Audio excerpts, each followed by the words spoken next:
Welcome to the MSDW podcast. I'm Jason Gumpert, editor at msdynamicsworld.com. On this episode, I'm speaking with the leaders of 3 Microsoft Dynamics partner firms that have a significant presence in Ukraine to learn how they and their teams are doing after more than 3 months of war. My guests, Volodomyr Svyrydenk, CEO of OntargIT, Charlotte McCormick, president of ArganoArbela, and Thomas Ajspur, CEO of Enavate, share their experiences working with their Ukraine-based teams since the start of the war back in February. They discuss how their employees have been forced to adapt and how it has changed their own outlook on business leadership. They also offer some perspective on how firms in the partner channel have found ways to band together to support their employees and largely keep them working through difficult circumstances. So why don't we just start with some introductions. Volodomyr, welcome. Can you just give a brief introduction for our listeners?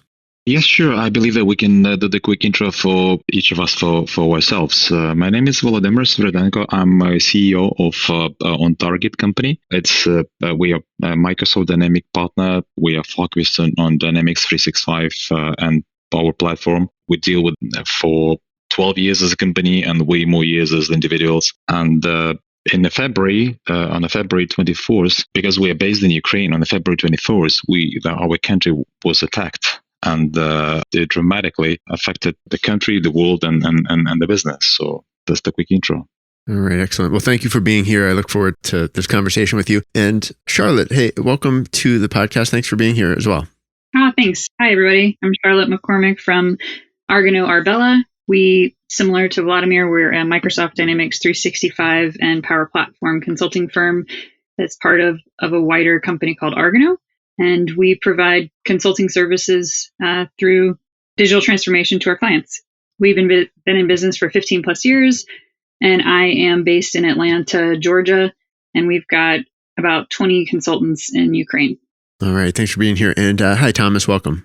Thanks, Jason. It's Thomas Ajspur. I'm the founder and CEO of Enavate. We are, as Volodomyr and Charlotte, also a Microsoft Dynamics 365 partner focusing on the transformation to the cloud and so forth. We have almost 200 team members in Ukraine. So this, of course, near and dear to our heart, how it's going in Ukraine and what we can do to help them. As Volodomyr said, it was changed in Ukraine and the world.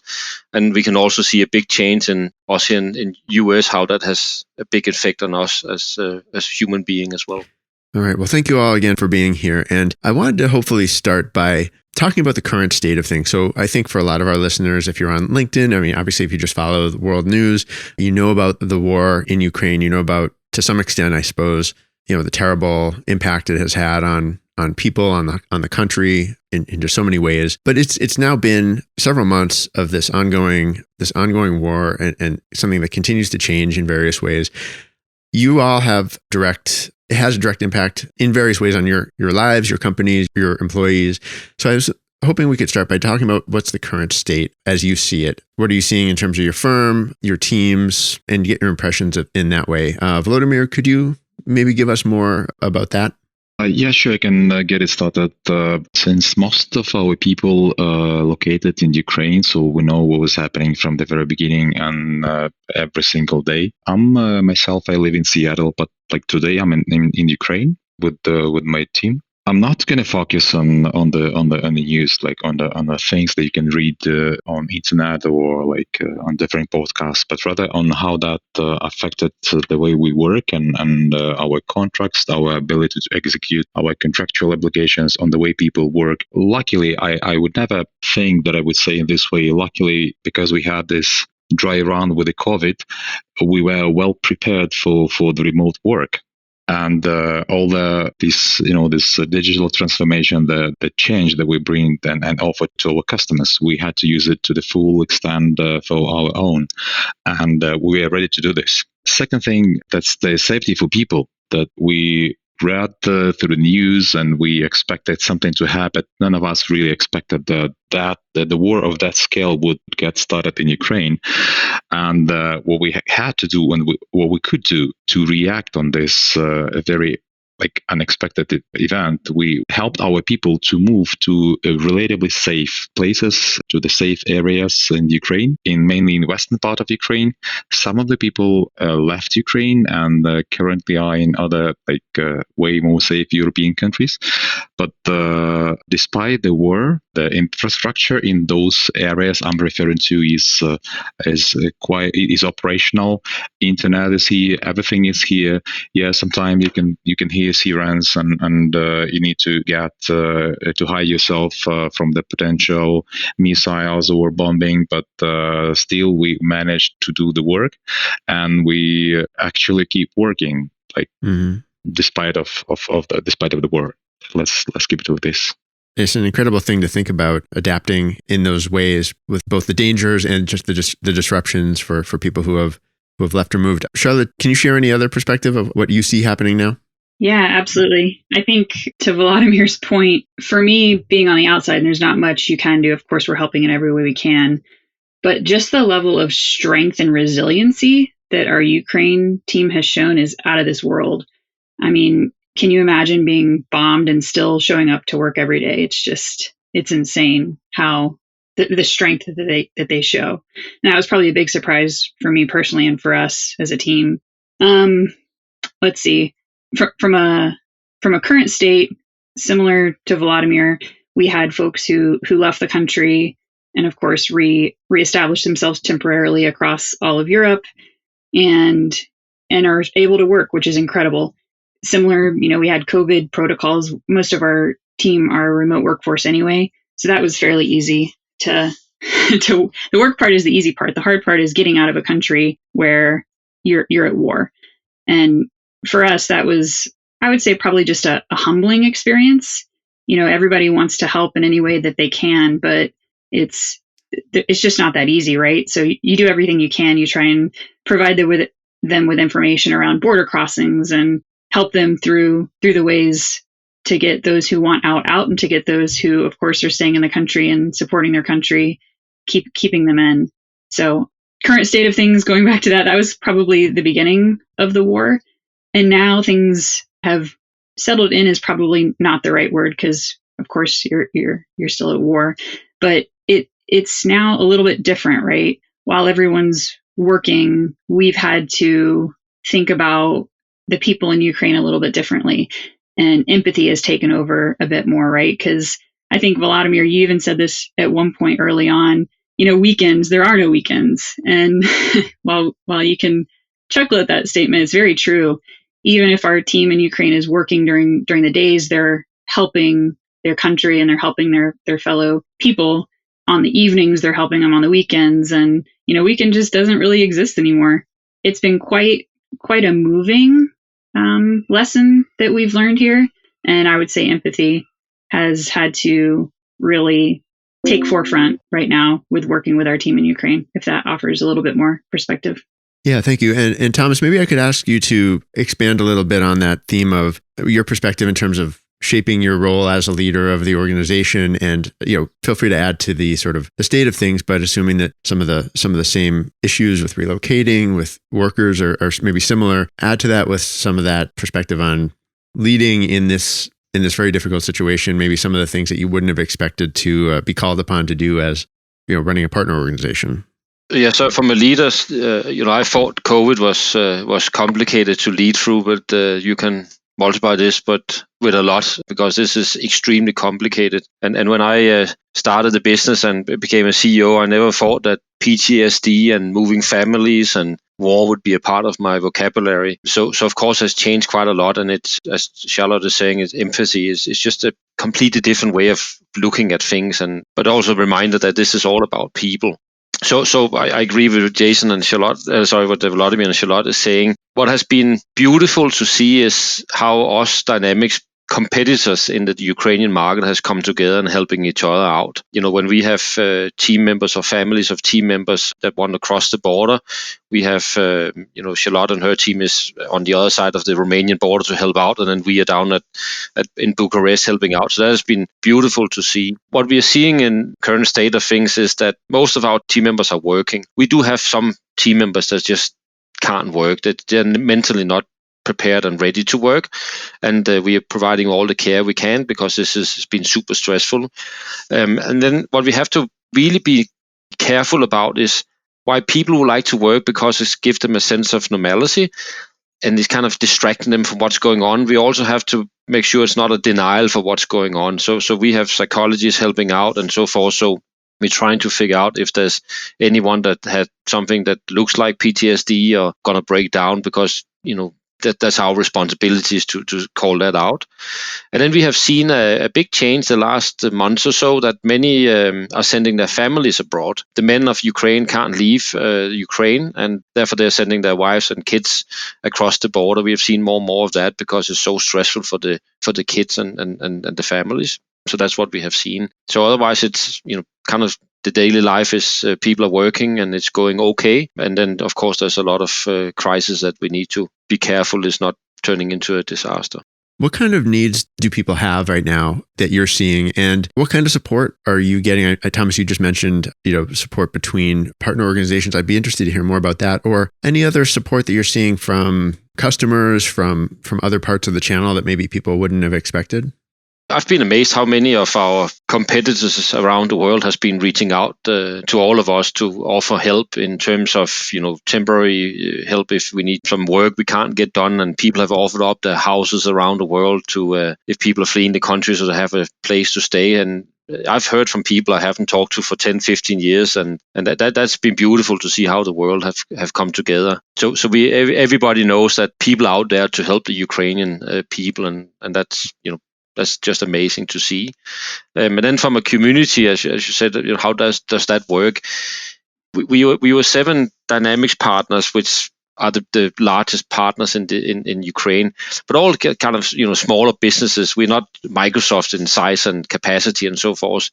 So what we did, we brainstormed what can we do to help out each other. And then some of us said, okay, we will focus on Romania, and some was focused on Poland, some was focused on other countries, and then we just divided and conquered and said it doesn't matter what company you are from. If you want to cross the border, we will help out each other and have a great network and sharing apartments and so forth. And that's how we have really helped out each other, from helping the team members of Ukraine. And then between us as CEOs, it's mentally hard for all of us, and we have been able to share our stories and get some support from each other and just talk it out, because it's important we talk it out what we are seeing, and that has also been a great help between us. Volodomyr or Charlotte, do you have anything to add to that? I would just echo for the last part for Thomas. Just being part of the community has been super helpful in terms of running ideas past each other or understanding how other companies are dealing with a certain point issue. So that was extremely helpful, especially in the early days when everybody just wanted to understand what we could actually do. Brainstorming and coming up with real solutions was super helpful. Yeah, I think I have a bit more context to add, since I'm not sure about you guys, but we do have operations in Ukraine and we do have customers in Ukraine. And because of the war, obviously they at least temporarily stopped deployment projects, and definitely stopped considering buying new solutions and taking into new projects. So we had quite a few people released from current projects that we had to stop them for other projects immediately, because those are not it's far from being cheap to have those people on the bench. So we reached out to our current customers outside Ukraine and to our current partners outside Ukraine, and we have got enormous support. So within a month, we managed to stuff for either like midterm or short-term projects. We managed, with none of our customers decreased the amount of work that they were giving to us, and we increased with almost every single customer the scope of work that we're happy to share, and that was the way they were ready to support us with this big fight, giving us a work. That was amazing support, and it comes from not only from partners, Microsoft itself, Microsoft in Ukraine and Microsoft in like European countries, which we were in touch more often. They were looking for other companies who would be ready to buy services from us, to have temporary either relocation contracts with people with obligations like not to hire them, and other type of contracts. So the support was amazing. Still, as of today, I do have several weekly or bi-weekly meetings with the leadership teams of several partner organizations who are, we do not discuss any particular additional works, but we rather discuss the situation and if there is anything that we need and they can support us with. So the support is enormous today. In terms of the scope of the people who are directly impacted, or I guess that you're directly working with, do any of you have a sense of sort of how many workers, how many families, I guess, who are in Ukraine, who you're working with? I want to say I thought the number was somewhere in the, 500 to 700 people early on. I could be pulling that out of thin air, but yeah, Thomas, we went back and forth counting this number, didn't we? Yeah, I think we are around 700 to 800 Dynamics people in Ukraine. It's a little bit hard because there's a lot of Dynamics people that work for end clients. But between us, I think we were around 600, and then of the smaller partners and people working directly, probably 700-800 Dynamics people in Ukraine, and then I'm guessing over the time it's probably 3 times as big, but the rest have left Ukraine over the last 10 plus years. Oh, okay. So it's a big Ukrainian Dynamics community, but in Ukraine it's probably around 800 Dynamics people. And it's, I guess, Volodomyr, you touched on this, but it's a mix of people doing work sort of on behalf of partners globally for work globally. And then there's local business as well in Ukraine, people working in Ukraine for Ukrainian businesses typically. And so it's a bit of a mix in addition to employees of end user companies. Yeah, but the number that we are referring to is like we ended up with the 700 people doing the math, like adding our people, putting them together, and assuming there's the people at the customer sites and several smaller partners. Mm-hmm. There's the number plus families. So yeah. And then you multiply it by their family members. Yep. That plus families. Quite a large impact, right? I wanted to look to the future a bit and understand how you're doing that, I guess. How do you plan for the future, given what you've been seeing? Charlotte, do you want to take this? I would say for us, the future, if you look at the war and everything we've done and our team members there, I actually think the level of strength that Ukraine has shown in the IT industry in general, specifically Dynamics, is quite promising. If we can survive through a war, relocate, continue working despite all odds, just that level of strength is crazy. So in our view, I think the future will continue to be stronger. Ukraine has an amazing IT talent, specifically in the Dynamics community. And so for us, we hope that the market will continue to strengthen and increase. And, we continue to build out an extremely strong Ukrainian and European, for that matter, Dynamics community out there. So for us, I would say the future is strength. Yeah, Charlotte, I will echo that. I was talking to a Microsoft executive, and he said that Ukraine is probably the best kept secret of all countries in the world. Now the world have understood that not just IT, but the entire Ukraine, what they're built of. They're just an unbelievable country, and the people are amazing people. I've been working with Ukrainians for the last 8 years, so I know what they're built of. I think. When the war is over and nobody knows is that short term or long term, I might fear it's going to take, some time before the war is over. It's going to take even longer time to rebuild Ukraine. We have all seen the pictures of all the damaged buildings and cities and people's lives that has to be rebuilt. So it's going to be a long journey before we are back on the top. But I have no doubt that Ukraine is coming out stronger. They are being respected by the entire world, and the entire world has been, united around Ukraine. So I see a bright future for people in Ukraine. No doubt about that. I would just add here that Ukraine-wise and business-wise in Ukraine, like Dynamics business-wise, that's the huge work in front of us. We need to rebuild the whole country. And of course, that would end up also in a dynamic works for us. The second component is that we have lots of Russian software, like business software used by Ukrainian companies. It's not going to happen anymore. And it's even more work for us to do. But that would come later, not today.